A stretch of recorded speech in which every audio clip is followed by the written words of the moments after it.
If your car's AC is cutting out randomly, blowing warm air, or not kicking on at all, the AC pressure switch might be the problem.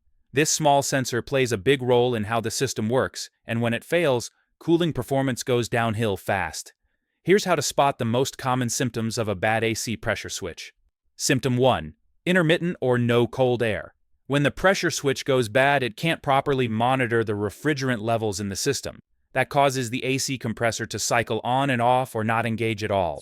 You'll notice the air starts out cool but quickly turns warm, or it might never get cold at all. Don't assume it's just low refrigerant. If your system is fully charged and still doing this, check the switch. Symptom 2. AC compressor not engaging.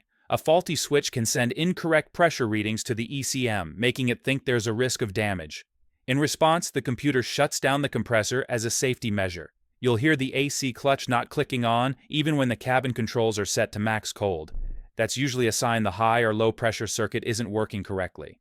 Symptom 3. Inconsistent cooling while driving. If your AC randomly goes from cold to warm while you're driving or seems to cut out over bumps, there could be an electrical issue inside the switch itself.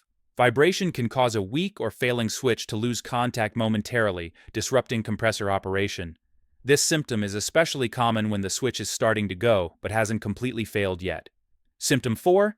AC system stays off with no trouble codes.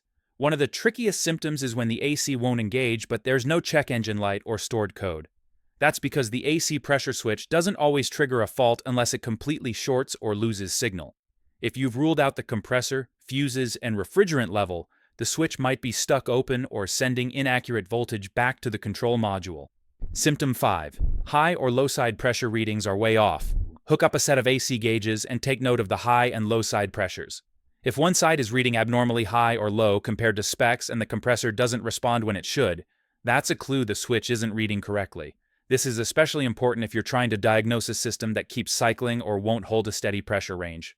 So if your AC cuts in and out, stays warm, or the compressor won't engage with no obvious reason, the pressure switch could be the culprit.